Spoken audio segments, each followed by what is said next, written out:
ఒక్క phone call తో మీ బంగారాన్ని విడిపించి ప్రెజెంట్ మార్కెట్ రేట్ కే కొని బ్యాలెన్స్ అమౌంట్ ని క్యాష్ గా లేకపోతే సమానమైన బంగారాన్ని మీకిస్తుంది అక్షయ గోల్డ్ హబ్.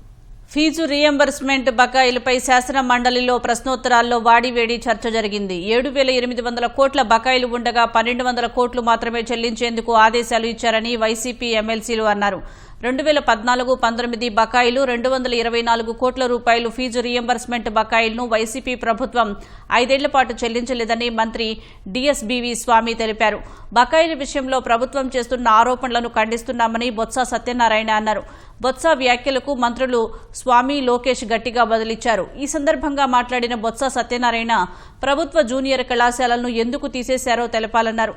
ఫీజు రీయింబర్స్మెంట్ నిధులు చెల్లించకపోవడాన్ని నిరసిస్తూ వాకౌట్ చేస్తున్నట్లు చెప్పుకొచ్చారు. వైసీపీ ప్రభుత్వం 5 ఏళ్లలో 4,064 కోట్లు బకాయిలు పెట్టిపోయిందన్న నిజమన్న లోకేష్, కూటమి ప్రభుత్వం వచ్చాక జూనియర్ కళాశాలల్లో సమస్యలన్నీ పరిష్కరించామన్నారు. ఫీజు రీయింబర్స్మెంట్ బకాయిలపై చర్చకు వచ్చేందుకు జంకీ వైసీపీ సభ్యులు వాకౌట్ చేస్తున్నారని మంత్రి లోకేష్ మండిపడ్డారు. 7,800 కోట్ల రూపాయలు పెండింగ్ ఉన్నట్టు మరి తెలుస్తోంది అధ్యక్ష. కేవలం అసెంబ్లీ ఉందనే ఒకే ఒక కారణం చేత 1,200 కోట్ల రూపాయలు బీఆర్ఓ మాత్రమే ఇవ్వడం జరిగింది అధ్యక్ష. ఇప్పటి వరకు ఇది వరకు జగన్ గారు ఉన్నప్పుడు క్వార్టర్లీ పేమెంట్స్ రిలీజ్ చేయడమే కాకుండా ఏ క్వార్టర్లో కూడా ఎక్కడ పెండింగ్ పేమెంట్ లేకుండా చేసినటువంటి ఘనత మరి జగన్మోహన్ రెడ్డి గారిది. అయితే 8 క్వార్టర్లుగా ఒక్క రూపాయి కూడా ఇంతవరకు పే చేయకుండా కాలేజ్ యాజమాన్యమే కాకుండా ఎంతో మంది విద్యార్థుల భవిష్యత్తుతో కూడా మరి కూటమి ప్రభుత్వం ఆడుకుంటూ ఉంది అధ్యక్ష. వాళ్ళు ప్రతి క్వార్టర్కే చెల్లించామని చెప్పారు అధ్యక్ష. ఏ ఒక్క బకాయిలు పెట్టలేదన్నారు. రికార్డు ప్రకారంగా చూసుకుంటే అది అవాస్తవం అధ్యక్ష. 2014-15 బకాయిలను వాళ్ళ చిత్తశుద్ధి ఉంటే వాళ్ళ ప్రభుత్వం దిగిపోయే నాటికి కూడా ఇంకా 224 కోట్ల బకాయిలు ఉంటే మేము వచ్చి చెల్లించాం అధ్యక్ష 5 ఏళ్ల తర్వాత. వీళ్ళు గతాన్ని మర్చిపోయి చదంటే ఏ క్వార్టర్కి ఆ క్వార్టర్ ఇచ్చామని చెప్పడం కూడా సత్యదూరాలు అధ్యక్ష. ఇక్కడ ఇంకో విషయం అధ్యక్ష, హాల్ టికెట్స్ రాకుండా ఇబ్బందులు పెట్టింది, పరీక్షలు రాయకుండా పోయినటువంటి చరిత్రలు గతంలో ఉన్నాయి. ఎన్నికలు వచ్చి మార్చి మేలో జరిగే అధ్యక్ష, అంతవరకు కూడా మార్చిలో ఇవ్వాల్సిన క్వార్టర్ ఇవ్వలేదు, మేలో ఇవ్వాల్సింది ఆ 2 క్వార్టర్లు తప్ప ప్రభుత్వం వచ్చి అప్ టు డేట్ చేసుకుని వచ్చాం అధ్యక్ష. అంతకుముందు 700 కోట్లు ఇచ్చారు అధ్యక్ష. ఆ తర్వాత నిన్న బీఆర్ఓ రిలీజ్ చేశారు అధ్యక్ష ఇంకో 1,200 కోట్లకి. అంటే 3 క్వార్టర్కి ఇవ్వడానికి వచ్చేసి ఇంకా 5 క్వార్టర్లు ఇంకా బకాయి ఉన్నాయి అధ్యక్ష. గత ప్రభుత్వం 4,000 కోట్లు ఉన్నది మాత్రం అది సత్యదూరం అధ్యక్ష. వారు మున్సిపల్ శాఖ మంత్రులుగా ఉన్నప్పుడు అన్నా క్యాంటీన్ల గురించి నేను మా రామానాయుడు గారు పేరు మీ ఇష్టమైన పేరు పెట్టుకోండి, అన్నా క్యాంటీన్ మూసేయద్దంటే అన్నా క్యాంటీన్ మూసేయమని చెప్పి సభ సాక్షిగా చెప్పి నిలబడలేని వ్యక్తులు అధ్యక్ష.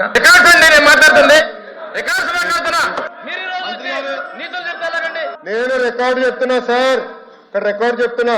విద్యాశాఖ మార్చులుగా నేను మాట్లాడుతున్నా. Right to talk. 4,064.59 కోట్ల రూపాయలు మీరు బకాయిలు పెట్టి పోయారు. It is matter of record. నేను హౌస్ లో టేబుల్ చేస్తాను. Are you ready? Are you ready? I table it in the house. Table చేస్తాను నేను హౌస్. 4,064.59 కోట్లు బకాయిలు పెట్టండి. ప్రతి కోట్ల పేమెంట్ చేశారు మీరు చెప్తారు.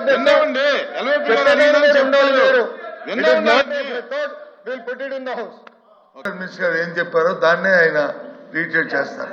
ఇది వాస్తవం కాదు, సత్యదూరం. విద్యా వ్యవస్థను బొస్టు పట్టించి వ్యవస్థ వాళ్ళు ప్రాపకం కోసం ఫినిషింగ్ అవుతున్న స్కూల్ ని చేయాలనే బాధ్యత శిక్ష అది చేయగట్ట. విద్యార్థికి వచ్చి ఫీజు రింబర్స్మెంట్ అనుకుంటా ఈ రాష్ట్రంలో వచ్చి ఉంటుంది. మై లైక్స్ అధికారి పేరు నేను వస్తాను, మీటింగ్ నేను వస్తాను. ఎందుకంటే వాకౌట్ చేయడం ప్యాషన్ అంట. ప్యాషన్ కాదు అధ్యక్ష. ఇంకేదైనా జ్ఞానం దొరుకుతుంది, భగవంతుడు వచ్చి మీకు మంచి జ్ఞానం ఇస్తారని మేము వాకౌట్ చేయడం తప్ప మాకేం ప్యాషన్లో మాకేమి ఏవైతే దిగోసం మాకు లేవు. ఎందుకు జూనియర్ కాలేజీని మీరు పెట్టట్లేదు? ఉన్న కాలేజీని ఎందుకు తీస్తారు? ఇస్తున్న అప్గ్రేడేషన్ ఎందుకు ఆపారు? కానీ ప్రైవేట్ కాలేజీ కోసం కాదా, ప్రైవేట్ చేతల కోసం కాదా? వీటికన్నిటి తెలుసుగా మీరు వాకౌట్ చేస్తారు. కల్ప మీ ముందర నింగలేదు. వెళ్ళండి, వాస్తవాలు తెలుసుకోండి. నిజం అనేది కొంచెం చేదుగా ఉంటుంది అధ్యక్ష, అబద్ధం తీయగా ఉంటుంది అధ్యక్ష. అబద్ధాలు చెప్పి వాళ్ళు బయటకు పోతున్నారు అధ్యక్ష. నేనేం చెప్పాను? It is going to be matter of record. 4,000 కోట్లు పెండింగ్ ఉందని గౌరవ మంత్రి గారు స్వామి గారు నేను విద్యాశాఖ మార్చులుగా సోషల్ వెల్ఫేర్ మంత్రిగా మేము చెప్పాము it is no matter of record. Intermediate మేము ఫోకస్ చేయటం 70,000 మంది విద్యార్థులు ప్రభుత్వ జూనియర్ కాలేజ్ లో పెరిగారు అధ్యక్ష. అది ప్రభుత్వానికి ఉన్న చిత్తశుద్ధి. బొత్స గారు మాట్లాడుతున్నారే, వాళ్ళ అధికారులు ఉన్న 5 సంవత్సరాలు కనీసం పుస్తకాలు ఇవ్వలేదు అధ్యక్ష.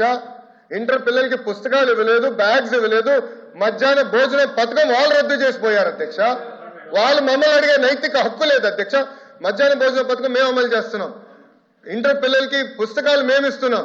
ఇంటర్ పిల్లలకి ఇప్పుడు సెపరేట్ గా ట్రైనింగ్ ప్రోగ్రామ్ పెట్టి 100-day యాక్షన్ ప్లాన్ పెట్టి 10th క్లాస్ పిల్లలకి ఇంటర్ క్లాస్ పిల్లలు పెట్టి ప్రైవేట్ రంగంతో ధీటుగా మేము పోటీ పడాలి లక్ష్యంతో మేము ఉన్నాం అధ్యక్ష. అది మా లక్ష్యం అధ్యక్ష. వాస్తవాలు వినకుండా వాకౌట్ చేస్తాను. అదే నేను వాళ్ళకి ఫ్యాషన్ అధ్యక్ష. ఫ్యాషన్ అందమో ఫ్యాషన్ అందమో నాకు తెలియదు అధ్యక్ష. ప్రతి దానిపైన వాకౌట్ చేస్తారు. మీరు గమనించండి దయచేసి. ప్రతి దానిపైన ఈ తలుపు నుంచి వెళ్తారు, హాయిగా టీ తాగుతారు, మళ్ళీ అదే తలుపు నుంచి ఇటు వచ్చి ఇక్కడ కూర్చుంటారు. అరే నిజంగా చిత్తశుద్ధి ఉంటే సమాధానం చెప్పుండొచ్చు. మాకు చిత్తశుద్ధి ఉంది కనుకనే ఈరోజు మేము నుంచుని మేము సమాధానం ఇవ్వగలుగుతున్నాం. సమస్యలు ఉన్నాయి లేదా నేను అన్నట్లా, కానీ వినేదానికి సిద్ధంగా ఉన్నాం, పరిష్కరించడానికి సిద్ధంగా ఉన్నాం. గతంలాగా నోరు మూసేదానికి కాదు మేము ఇక్కడ ఉంది, మేము చర్చించేదానికి ఉన్నాం అధ్యక్ష. పరదాలు కట్టుకుని మేము తిరగట్లేదే. ఈ రోజు మేము అసెంబ్లీకి వస్తున్నారు, గౌరవ ముఖ్యమంత్రి గారు వస్తుంటే ప్రజలు నవ్వుతా చేయి ఊపుతున్నారు.